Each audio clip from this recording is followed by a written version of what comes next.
वालेकुम, welcome to Asha recipes. Coriander, mint leaves और green chillies की जो बेसिक चटनी होती है, जिसे ग्रीन चटनी भी कहा जाता है, उसकी बहुत ही यूज़फुल, बहुत ही ज़बरदस्त और बहुत ही इजी रेसिपी देने जा रही हूँ आपको।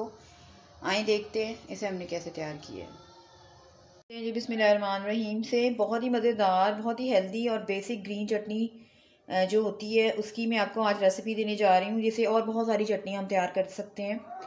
एक बड़ी गुच्छी ली है जी मैंने धनिए की, और 2 छोटी गुच्छियाँ जो मैंने ली थी पुदीने की। ये इसका आपने रेशो रखना है, अगर आप थोड़ी बना रहे हैं तब भी, और अगर आप ज़्यादा बना रहे हैं तब भी।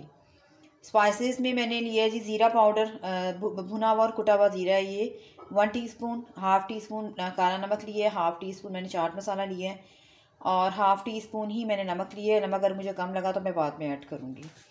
ग्रीन चिलीज़ जो हैं, आप जितना तीखा बनाना चाहते हैं उतना ज़्यादा आप ग्रीन चिलीज़ यूज़ कर सकते हैं। तो मैंने दरमियाने साइज़ की 6-7 ग्रीन चिलीज़ ली हैं, क्योंकि ये काफ़ी तीखी हैं तो मैंने इसलिए थोड़ी सी कम ली हैं। अगर आप ज़्यादा तीखा पसंद करते हैं तो आप ज़्यादा भी ले सकते हैं। 4-5 गार्लिक क्लोव्स लिए हैं मैंने, ये जाएंगे इसमें, और 2 इंच का अदरक का टुकड़ा है। अगर आप कम चटनी बना रहे हैं तो उसी हिसाब से आप अदरक के टुकड़े को कम कर सकते हैं। 2 मैंने लेमन लिए हैं, लेमन जूस इसमें लाजमी जाएगा। तो आइए शुरू करते हैं, इसको ग्राइंड करना शुरू करते हैं। बिस्मिल्लाहिर्रहमानिर्रहीम। से कोई भी ग्राइंडर ले लें, छोटे साइज़ का ले लें, बड़े साइज़ का ले लें, क्योंकि मैं ज़्यादा चटनी बना रही हूँ तो मुझे बड़ा जग चाहिए था, मैंने इसलिए ये लिया है। अगर आप चटनी वाला यूज़ करना चाहते हैं तो चटनी वाला भी कर सकते हैं।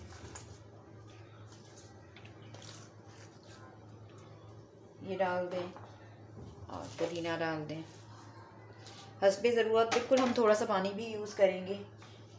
अच्छा, जो मैंने आपको स्पाइसेस दिखाए हैं जिसमें नमक है, चाट मसाला है और ये सब चीज़ें हैं, ये मैं अभी नहीं डालूँगी, ये हम बाद में ऐड करेंगे जब हमारी चटनी बनेगी। नमक डालूँगी मैं हाफ़, बाकी मैं कोई चीज़ अभी ऐड नहीं करूँगी।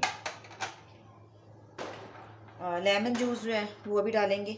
लेमन जूस का मेन काम होता है, एक तो ये जो आपका जायका होता है चटनी का उसको बहुत ज़्यादा हाईलाइट कर देता है, दूसरे ये कि चटनी जो होती है वो देर तक चलती है, ख़राब नहीं होती है। अदरक और हरी मिर्चों को मैंने टुकड़े टुकड़े कर लिए हैं, इनको भी डाल दें। मैं आपको ग्राइंड करके ला के दिखाती हूँ। चटनी में पीस के ले आई हूँ। आप देख सकते हैं कितना प्यारा ग्रीन सा कलर इसका आ गया है। और मैं इसको बॉल में डालती हूँ और फिर इसमें बाकी चीज़ें ऐड करते हैं। ये बड़े आराम से आप फ्रिज में 2 से 3 महीने तक के लिए सेव करके रख सकते हैं। और इसके साथ बहुत सारी और दूसरी चटनियाँ बनती हैं, इंशाल्लाह उसकी रेसिपी भी मैं आपको दूँगी। ये बेसिक चटनी है, और फिर इसके साथ आप दही वाली चटनी, मायो चटनी, गार्लिक चटनी कुछ भी बना सकते हैं। तो अब बाकी जो स्पाइसेस हमने लिए थे वो ऐड कर देते हैं। स्पाइसेस सारे डाल दें, और आपको जितना अगर कम या ज़्यादा कुछ भी लगता है तो आप अपने हिसाब से ऐड कर सकते हैं।